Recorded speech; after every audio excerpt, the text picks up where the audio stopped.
기적은 사람이 시간 통제를 위해 즉시 자유롭게 사용할 수 있는 유일한 도구다. 계시는 시간과 전혀 관계가 없기에 오로지 계시만이 시간을 초월한다.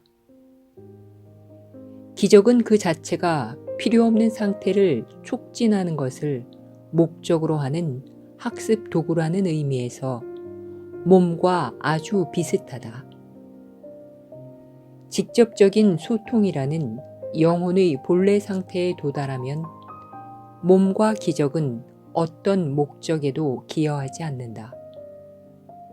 하지만 사람이 스스로 몸 안에 있다고 믿는 동안은 사랑 없는 표현 채널과 기적적인 표현 채널 사이에서 선택할 수 있다. 그는 빈 껍데기를 만들 수는 있지만 전혀 아무것도 표현하지 않을 수는 없다.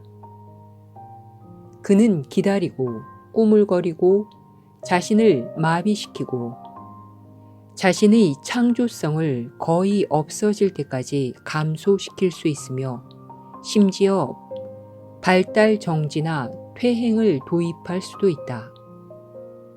그러나 사람은 자신의 창조성을 폐지할 수는 없다. 그는 자신의 소통 매체를 파괴할 수는 있지만 자신의 잠재력을 파괴할 수는 없다. 사람은 자신의 자유의지만으로 창조되지 않았다. 사람은 단지 무엇을 창조할지만 스스로 결정할 수 있다. 기적심을 가진 자는 필요 이상으로 시간을 기다리지 않겠다는 근본적인 결정을 내려야 한다. 시간은 소모될 수 있을 뿐만 아니라 소모시키기도 한다. 따라서 기적 일꾼은 시간 통제 요인을 기쁘게 받아들인다. 시간이 붕괴될 때마다 모든 사람이 시간으로부터의 궁극적인 해방에 더 가까워진다는 것을 알기 때문이다. 그러한 상태에서 아들과 아버지는 하나다. 지금은 동등성이 동질성을 의미하지 않는다.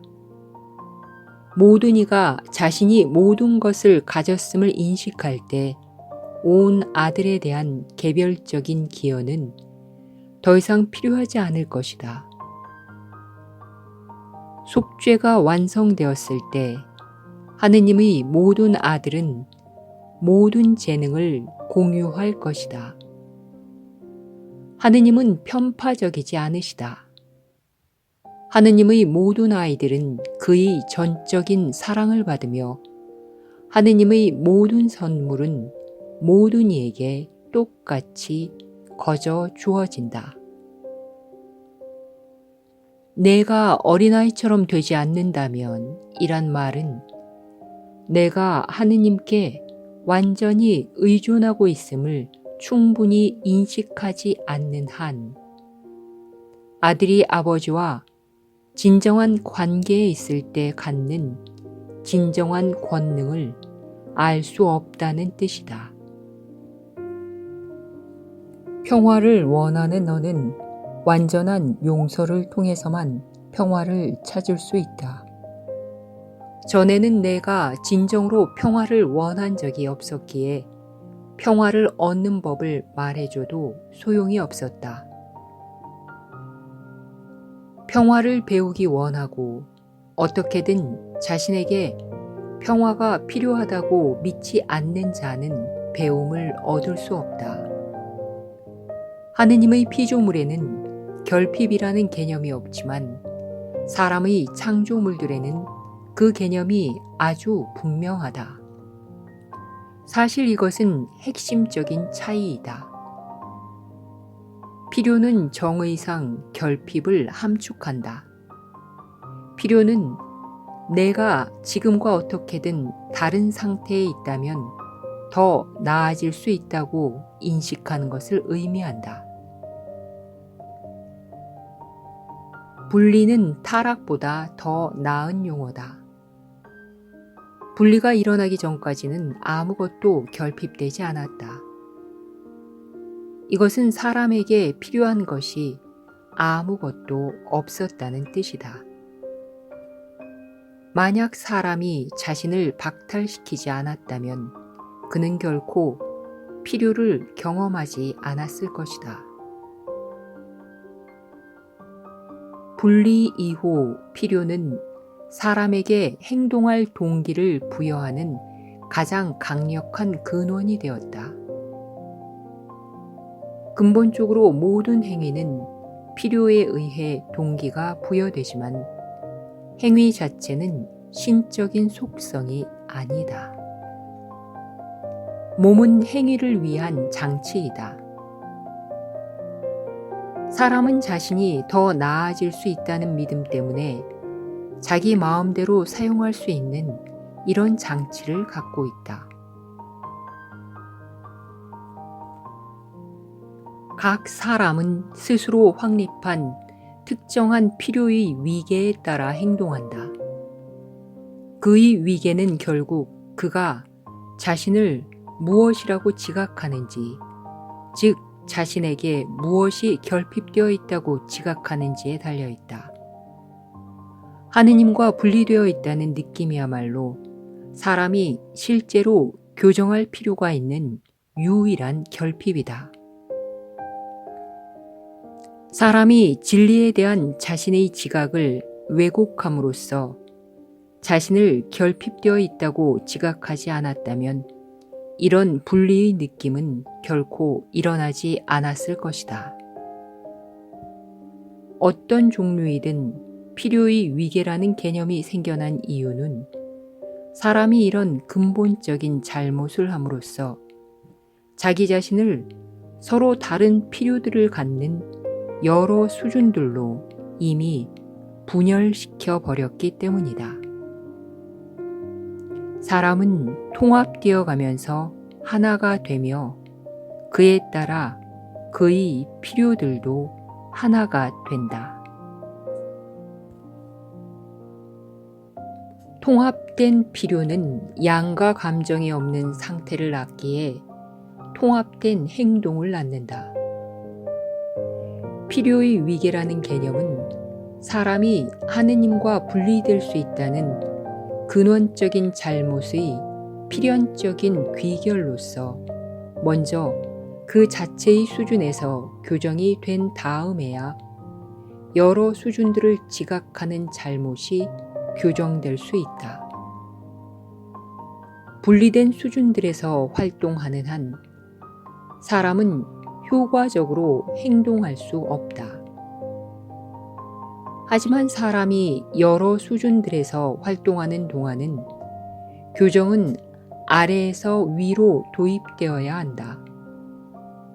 그 이유는 사람이 지금 위나 아래와 같은 개념이 의미 있는 공간에서 활동하고 있기 때문이다.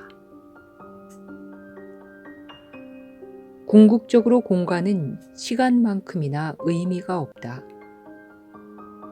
공간이라는 개념은 실제로 시공간, 믿음 중에 하나다. 물질 세상이 존재하는 이유는 단지 사람이 자신의 불신을 교정하는데 세상을 사용할 수 있기 때문이다. 사람이 물질 세상에 있게 된 이유는 그러한 불신 때문이었다. 사람은 결코 두려움의 결과를 스스로 통제할 수 없다. 바로 그가 두려움을 만들고는 자신이 만든 것이 존재한다고 믿기 때문이다. 그렇다면 사람은 비록 내용 면에서는 그렇지 않더라도 태도 면에서는 자신의 창조주를 닮았다. 창조주께서는 당신의 피조물들을 창조하셨기 때문에 그들을 완벽하게 믿으신다. 창조물에 대한 믿음이 그것의 실존을 낳는다. 이런 이유로 사람은 다른 누구도 참이라고 생각하지 않는 것이 존재한다고 믿을 수 있다.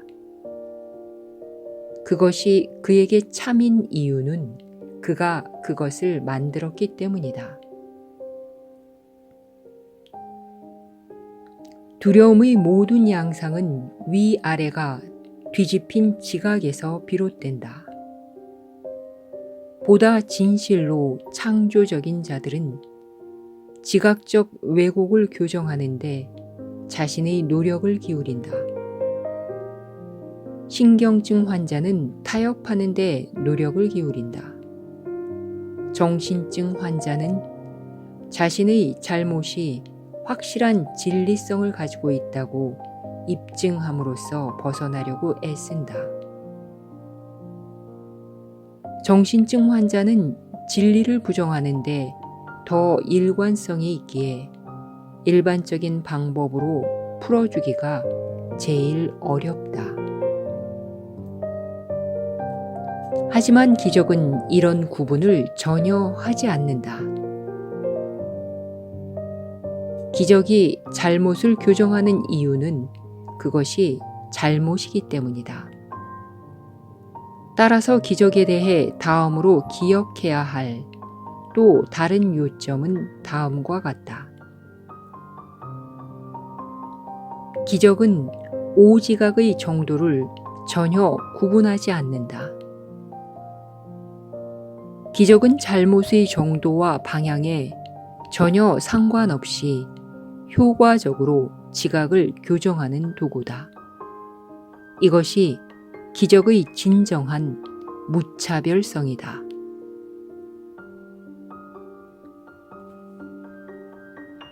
그리스도가 통제하는 기적은 스스로 기적을 사용할 수 있는 이들에게 향한다는 의미에서만 선별적이다. 따라서 그들은 필연적으로 다른 이들에게 기적을 확장할 수밖에 없으며 그 결과 속죄의 사슬이 강력하게 엮어진다. 하지만 그리스도의 통제는 기적 자체의 규모에 대해서는 전혀 고려하지 않는다. 크기라는 개념은 그 자체로 실제하지 않는 차원에 존재하기 때문이다.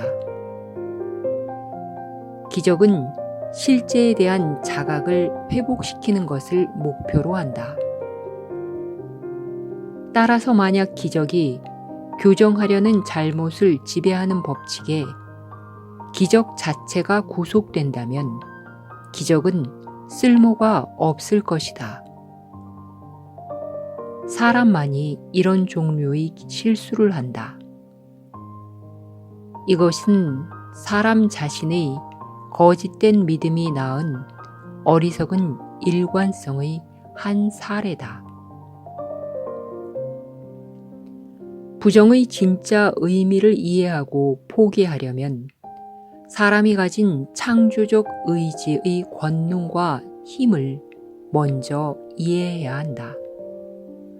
부정은 단순한 부인이 아니다. 부정은 적극적인 의미에서 그릇된 창조물이다. 이런 그릇된 창조물은 그것을 만든 자에 의해서는 어쩔 수 없이 믿어지겠지만 진정한 창조의 수준에서는 전혀 존재하지 않는다.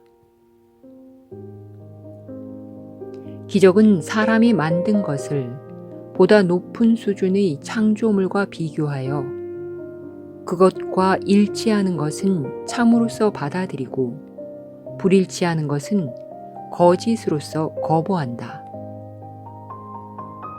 두려움의 모든 양상들은 더 높은 창조적 수준에서는 존재하지 않기에 거짓이며 따라서 전혀 존재하지 않는다. 사람의 지각은 그가 자신의 믿음을 이 검사법에 제출할 용의를 내는 정도만큼 교정된다. 참인 것에서 거짓인 것을 가려내기 위해 기적은 다음과 같이 진행된다. 완벽한 사랑은 두려움을 몰아낸다. 만약 두려움이 존재한다면 완벽한 사랑은 없다. 그러나 완벽한 사랑만이 정말로 존재한다. 따라서 만약 두려움이 있다면 그것은 존재하지 않는 상태를 창조한다. 이것을 믿어라. 그러면 너는 반드시 자유로워질 것이다. 하느님만이 이러한 해법을 확립하실 수 있다. 그리고 이러한 믿음은 정녕 하느님의 선물이다.